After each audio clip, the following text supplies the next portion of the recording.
Hey guys, so today we are going to be doing a bit of a shorter video. We're only going to be talking about one type of play. And so today we're going to be taking a page out of Bill O'Brien's playbook. So Bill O'Brien, if you don't know, is currently the head coach of the Houston Texans. He spent some time with the New England Patriots as an offensive coordinator, working in that system under Belichick, working with Brady there, and he also spent some time as a head coach of Penn State football. So yeah, he's been around football for quite some time now, and today we're going to talk about one of the plays that he's had in his playbook for a while and in the systems he's run for a while, both at Penn State, in New England, and I'm not 100% sure, but my guess is that he would still have this in his arsenal today at Houston. So the play we're going to be talking about today, we write it up here on the board, is called Hoss X Follow. Hoss X Follow. All right. So let's get right to it.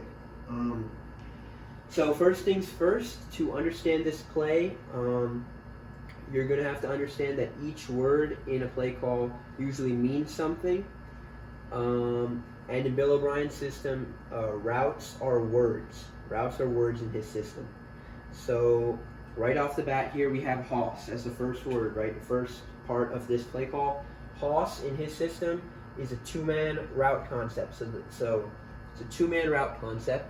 And what it is the number one strong side receiver is going to run a hitch, and the number two strong side receiver is going to run a seam, right? So you talk about, let's say, strong side right here. We have third receiver here.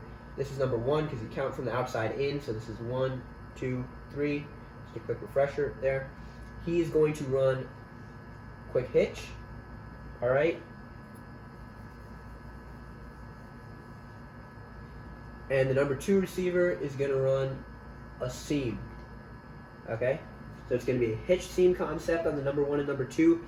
Hence, H and S to begin and end the word Hoss. That's how he gets that. And again, Hoss is anytime you hear Hoss, you're usually going to refer to a two-man route concept. Is going to be the hitch and the seam. The hitch sometimes does have the option to run a fade. In press situations, in situations in which the corner is playing press, he's playing pretty aggressive, using his hands. So yeah, that's sometimes that you can run a fade off of it, but it's usually going to be a hitch seam concept, right? Now, follow, X follow, is going to tell everyone else what to do.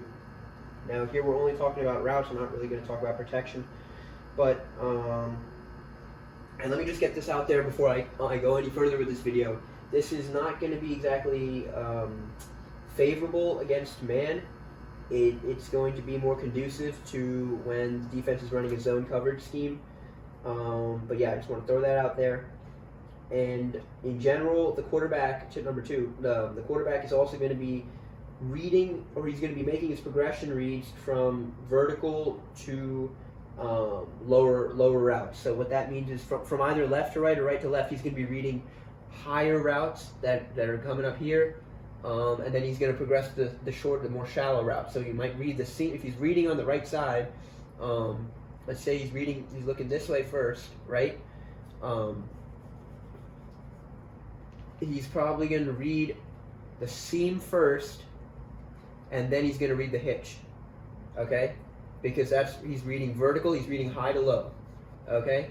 So that's how he's reading from left to right. Or from right to left. Okay? So those two things, it's not favorable against man coverage, usually better against zone, and that the quarterback in this type of play is going to read from vertical to from deeper to lower routes, or higher to lower routes. Now, continuing with what follow means. X follow is going to tell everyone else what to do, and what that we'll start with the number 3 strong side receiver, right? So This is going to imply that there is an empty set here, so, or not an empty set, an empty backfield, sorry. Yeah, this is the quarterback. There's no halfback, so we got our 11 on the field and our 5 linemen and our 5 receivers, and our 11th guy is going to be our quarterback. So when we have a 2x3 set, we're going to have our 3rd strong side receiver here. He's going to run a return route, right? So what's going to happen is he's going to kind of have an option on this route. Return route is usually going to be, return route is a diagonal route and then coming back the other way, all right? He's going to cut diagonally to the center of the field towards that mic, and he's going to pull back out under certain circumstances. So he can he's either going to sit, right? He's going to run the return route. Now, he has an option to make it a return route by cutting back outside. If these backers, or let's say a free safety, come down and they wall him off, right? So if this backer, he comes in here, right, and he sticks, then this guy's going to return back outside, this number 3. Right? Because that makes sense, right? Logically, if you have someone inside and you're running an inside breaking route, you're going to want to cut back to the outside, away from where there's more space, right? Or away from where there's more players, where it's really dense and congested. So you've got this guy running a return route. If the center of the field, if the middle of the field and intermediate level is walled off. If it's not, if this guy doesn't creep, then he can either sit if he's not covered, right? He can sit. He can sit if he's not covered. He can sit in this space because no one's on him. So he can sit in there. If someone is there, he's going to break back outside. So that's what the number 3 strong side is going to do. The number 2 weak side. So now moving along, we got the number 2 weak side. He's also going to run a return route, but he's not going to have an option. So he's going to go whoop, whoop, right? He's going to return, right? And X follow, okay? These 2 are your outside receivers. I mean, theoretically, you should really only be calling one of them X. But usually your outside receiver is going to be your X receiver.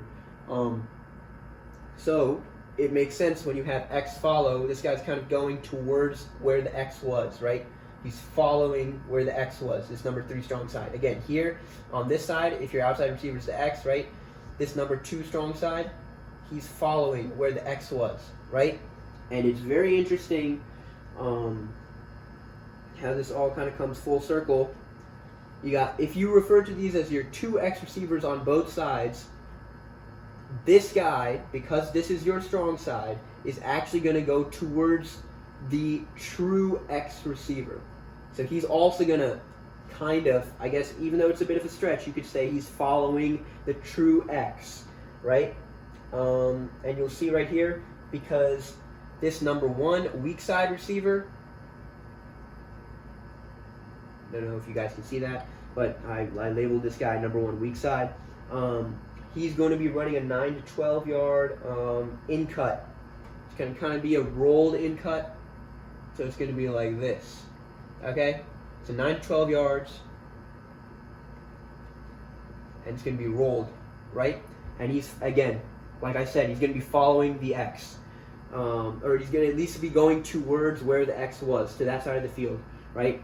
Our number 2 weak side is following the X. So number 3 weak side is following his X. And Haas, again, as a part of the play call, is your hitch seam concept.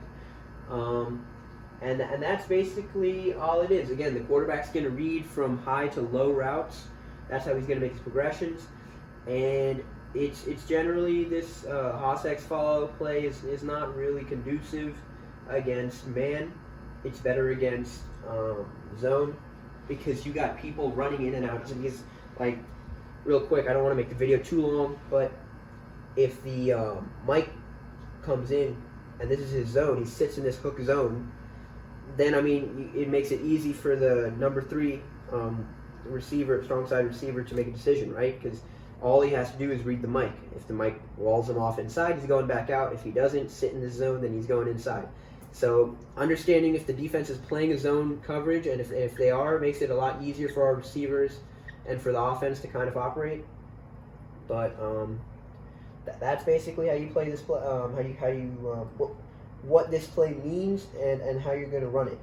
So yeah, I hope you guys enjoyed watching this video. Again, Hoss is a two-man route concept, and then Follow tells everyone else what to do. And yeah, I mean, it's from Bill O'Brien's playbook. So that's what I wanted to talk about with this play. And I hope you guys enjoyed watching the video, and I hope it was not too long of a video. So thanks for watching, guys.